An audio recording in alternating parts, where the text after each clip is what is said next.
What's the most hated kid show to this grown man? Is that the most shameless question you hear on the internet today? Yes. Are we still going to answer it? Absolutely. But first, why is a grown adult talking about kids' cartoons? Short answer, I have 3 younger siblings, with the biggest age gap being 13 years, meaning I've constantly been reintroduced into what's popping for child entertainment. And coupled with my own childhood, I've broadly discovered 3 categories. To start, you had your actually peak, shows I'll be forcing my kids to watch in the future. You know, your Little Einstein, Handy Mandy, The Backyardigans, chef's kiss. Then you got your mildly interesting background noise. Basically Blazing and Monster Machines, Bubble Guppies, that kind of stuff.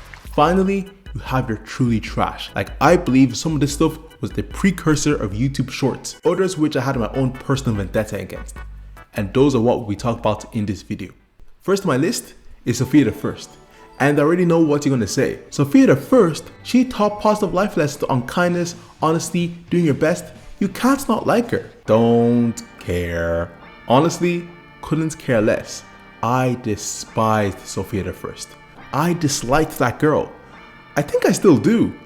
But the one thing the show had going for it was the music. Like, that opening was a straight banger. I was a girl in the village doing alright. Then became apprentice overnight. Now I'm trying to figure out how to do it right. So much to learn and see. But my major gripe with the show wasn't with Sofia herself. I just could never wrap my head around the immediate problem with the central plot of the series. A village girl turned princess because of the marriage of her mom to the king? Like, wouldn't that immediately spark a revolution with Sofia's head on a pike by the end of the day? Cause the only reason kings are kings is because they have a divine right to rule. You know, they're descendants from gods, they're blue-blooded, they're better than normal people, etc, etc. But if Sofia can go from village girl to princess overnight, that means there's no real difference between a common person and a royal. Meaning, there's no justification for why the royal family is sleeping in a palace, but Sofia's old friends are sleeping with pigs. Like, could you just imagine being the king of a neighboring kingdom when all this shit was happening? I'ma have to call this nigga. Hey, what's up, bro? Don't what's up me. I heard you married a single mom baker and made her daughter a princess. Listen, bro, I just love her, man. Fuck that. Are you fucking crazy? I'm already hearing rumblings about liberté, égalité, and fraternité. And I just saw a receipt for a guillotine. Chill, bro. It's not that deep. Not that deep? Okay, I see. That baker coochie got you under spells. Listen, bro. Have you forgotten the fundamentals? You marry a rich merchant daughter, bare minimum. Make the baker your mistress, and then when she gets ugly, you kick her to the curb. Unless she gives you a son, then you keep her around as backup in case the first son is a bitch. Don't talk about wife like that. I love her and her daughter. Nigga, you better get rid of that baker or I'ma have to invade.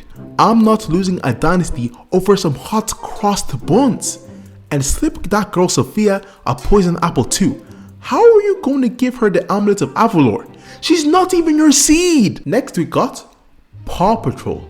No one can tell me that this wasn't the original Cocomelon.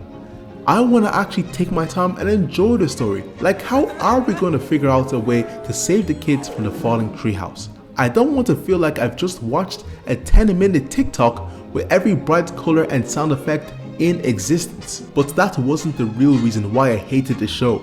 The actual reasons are a lot deeper.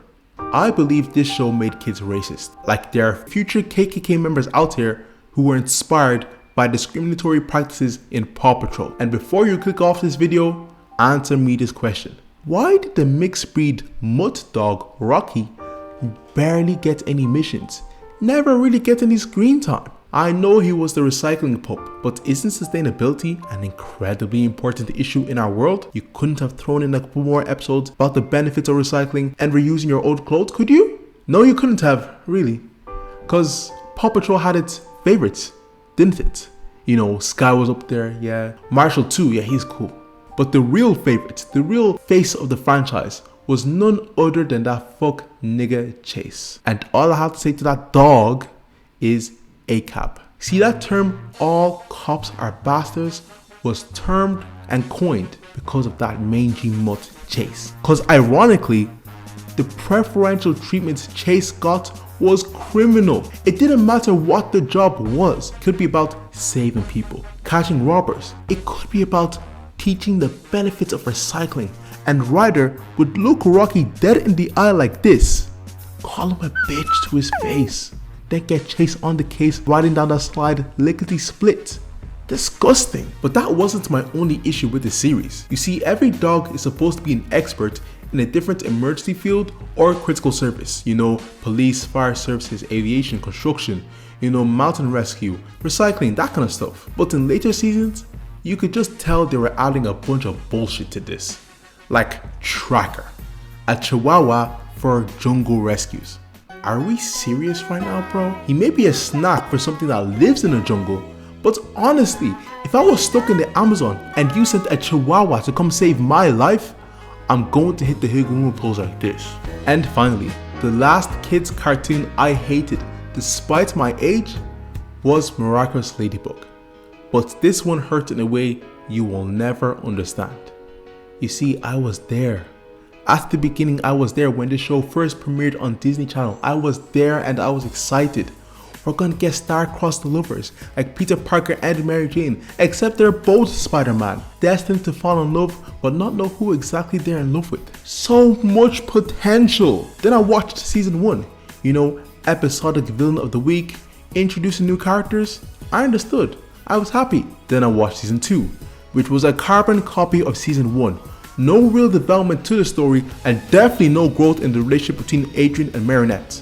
So okay, so fine. Then I watched the Christmas special, which was the same as season 1 and 2, just with some shit songs. I don't wanna be in pain. All that anger was all in vain. Oh, brother. And after that, I was out.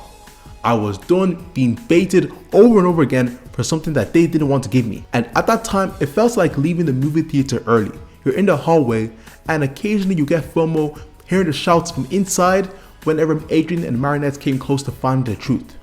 But after 8 years of this fandom, 8 years of this series, I started to see others in the hallway.